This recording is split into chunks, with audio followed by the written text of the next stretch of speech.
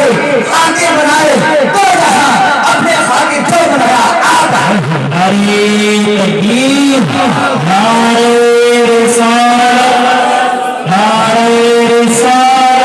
سرکار کی آمد آقا کی آمد دلبر کی آمد پیارے کی آمد سید کی آمد سالار کی آمد نثار تیری چہر پہر پر سنا ہوگا نثار تیری ہزار عیدیں ربیع الاول سوائے ابلیس کے جہاں میں سوائے ابلیس کے جہاں میں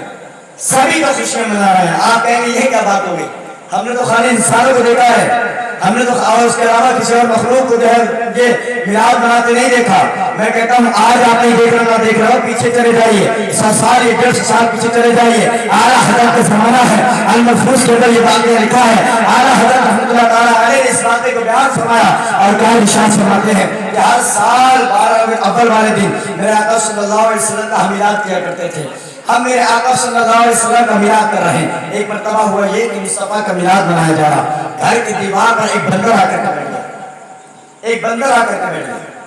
توجہ رکھیے باتیں سنیں انشاءاللہ بڑا لطف آئے گا اعلیٰ حضرت کہتے ہیں مصطفیٰ کریم صلی اللہ علیہ وسلم کی نعتیں پڑھی جا رہی تھی نعت پڑھنا یہ کوئی چھوٹا موٹا کام نہیں ہے ایسا نہیں سے کچھ حاصل نہیں ہوتا ظاہری طور پر تو نذرانے ملتے ہی جو شخص میرے مصطفیٰ کریم صلی اللہ علیہ وسلم کی نعت پڑھتے تھے آقا کے زمانے میں سب جانتے ہیں ان کا نام حضرت حسان بن ثابت ہے حضرت ویسے تو کئی صحابہ میرے آقا کے جو سراخاں گزرے لیکن سب سے اوپر جو نام آتا ہے اس میں حضرت حسان چونکہ خوش الہام بھی تھے بلند آواز والے بھی تھے اور عربی پر اشعار بنانے کا ملکہ بھی کافی حاصل تھا تو حدیث پاک میں آتا ہے کان یضع رسول اللہ صلی اللہ علیہ وسلم حسان بن ثابت رضی اللہ تعالی عنہ منبرا في المسجد يقوم عليه قائما يفاخر عليه وينافح ان اللهم قال رسول الله صلى الله عليه وسلم اللهم ايد حسان ابن ثابت بروح القدس کہتے ہیں نبی پاک صلی اللہ علیہ وسلم مسجد نبوی کے اندر حضرت حسان ابن ثابت کے لیے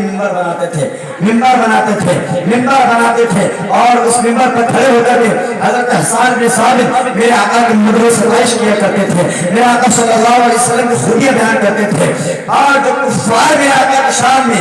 بدسلوکی والے الفاظ کہا کرتے تھے اس کا جواب بھی حضرت حسان بن ثابت دیا کرتے تھے میرے آقا صلی اللہ علیہ وسلم نے اس بات کو سماعت فرمایا اللہ رب العزت کی بارگاہ میں ہاتھ اٹھائے اور دعا کی اے اللہ حسان بن ثابت کی جبریل امین کے ذریعے سے مدد فرما میرے امین کے ذریعے سے مدد فرما یاد رکھیے کہ میرے آقا کی نعت پڑھتا ہے اخلاص کے ساتھ میں تو اس کو آج بھی یہ دعا کا صدقہ ملا کرتا ہے اللہ تعالیٰ ہمیں سرکار کے سرخانوں میں شامل فرمائے تو اعلیٰ حضرت کہتے ہیں کہ یہ تھا کہ میرے مصطفیٰ کریم صلی اللہ علیہ وسلم کا میلاد پڑھا جا رہا تھا اور سرکار کی شان میں قصیدے پڑھ جا رہے پھر یہ ہوا کہ سرکار صلی اللہ علیہ وسلم کی شان میں احادیث پڑھ گئی بیانات ہوئے اچھے خطبہ وہاں پر بیٹھے ہوئے تھے کہتے ہیں کہ ہم نے یہ دیکھا حضرت کہتے ہیں المحفوظ کے اندر یہ باتیں لکھا ہوا ہے دیکھا کہ اس دیوار پر گھر کی دیوار پر آ کے بندر بن گیا جتنی دیر تک میلاد ہوتی ہے بندر ہلا نہیں اپنی جگہ سے آپ کہیں یہ اتفاق کی بات ہے ہمارے یہاں بھی بہت سے جو ہے وہ